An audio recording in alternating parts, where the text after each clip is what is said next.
Hello, నమస్కారం. నా పేరు డాక్టర్ రాజశేఖర్ పప్పు, ఆర్థోపెడిక్ సర్జన్. ఈరోజు మనం బెన్నెట్ ఫ్రాక్చర్ అంటే ఏంటో తెలుసుకుందాం. థంబ్ ప్లేస్లో ఈ మెటాకార్పల్ బోన్లో అయ్యే ఫ్రాక్చర్స్లో రెండు రకాల ఫ్రాక్చర్స్ ఉంటాయి. ఒకటి బేస్ ఫ్రాక్చర్స్, ఒకటేమో మనం బెన్నెట్ ఫ్రాక్చర్ అంటాం, ఇంకోటేమో రోలాండా ఫ్రాక్చర్ అంటాం. వీటొంటిటికి డిఫరెన్స్ ఏంటంటే బెన్నెట్ ఫ్రాక్చర్ అంటే ఏంటంటే అది ఎల్ షేప్డ్ ఫ్రాక్చర్ అనమాట. Intra articular fracture. మీడియల్ ఒక చిప్ ఉంటుంది, ఇటు లోపటి సైడ్ చిప్ ఉంటుంది ఒకటి. ఆ చిప్ నుంచి సపరేట్ అయిపోయి బోన్ ఉంటుంది కదా మెటాకార్పల్, అది బయటకు వచ్చేస్తుంది, డిస్లొకేట్ అవుతుంది. ఈ రోలాండా ఫ్రాక్చర్ ఏంటంటే అది టీ షేప్డ్ కానీ వై షేప్డ్ కానీ ఉంటుంది. ప్లస్ ఇంకోసారి ఏంటంటే మనకి అది కొంచెం ముక్కలు ఎక్కువ కూడా ఉండొచ్చు అనమాట. ఇదేంటంటే మోస్ట్లీ 2 పీసే ఉంటుంది మనకి Bennett fracture.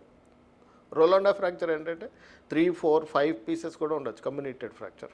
So it is a type of Bennett fracture but without dislocation అనమాట. ఇంట్రాఆర్టికులర్ కమ్యూనికేషన్ ఎక్కువ ఉండటం వల్ల, ప్లస్ అది మెటాకార్పల్ బేస్ దగ్గరను ప్లస్ కొంచెం షాఫ్ట్లోకి ఎక్స్టెండ్ అవడం వల్ల దీన్ని రోలాండా ఫ్రాక్చర్ అన్నారన్నమాట. సో బట్ ట్రీట్మెంట్ కూడా డిఫరెంట్గా ఉంటుంది రెండింటికి.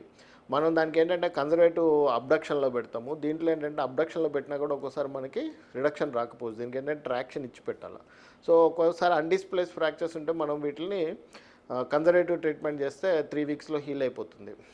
తర్వాత మనకి కొన్ని ఫ్రాక్చర్స్ ఉంటాయి, చాలా డిఫికల్ట్ ఫ్రాక్చర్స్, ఇంట్రాఆర్టికులర్ స్టెప్ ఉన్న ఫ్రాక్చర్స్ ఏంటంటే మనం వాటిని యాక్సెప్ట్ చేయకూడదు స్టెప్ ఉంటే. ఎందుకు అంటే థంబ్ అనేది చాలా ఇంపార్టెంట్ మనకి ఏ యాక్టివిటీస్ చేయాలంటే కూడా. జంతువులకి మనిషికి డిఫరెన్స్ ఏంటంటే థంబే. ఈ తంబు వల్లే మనం కొంచెం ఇదిగా ఉంటుంది. ఎందుకంటే తంబు అపోజిషన్ ఫంక్షన్. ఇట్లా జంతువులకి ఇలా ఉంటుంది చెయ్యి, మనుషుల్లోనేమో ఇలా ఉంటుంది అన్నమాట. సో జంతువులు ఇలా పట్టుకోలేవు. అందుకని చెప్పేసి ఏంటంటే ఆ difference thumb is very important. అందుకని ఏకలవ్యుడిని కూడా ద్రోణాచార్యుడు తంబే అడిగాడు అనమాట.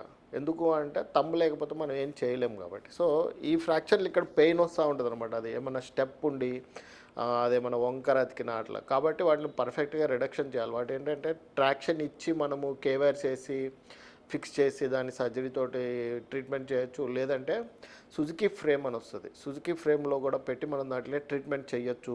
అలా కాకుండా ఇంకా కావాలి అంటే క్లోజ్డ్ రిడక్షన్ రావట్లేదంటే ఇంకా ఓపెన్ రిడక్షన్ చేయాలంటే అక్కడ ప్లేట్ వేసి కూడా ఫిక్స్ చేయొచ్చు అనమాట. సో ఈ ఫ్రాక్చర్స్లో ఏంటంటే ఎక్కువగా డిస్లొకేషన్ ఛాన్సెస్ ఉండవు.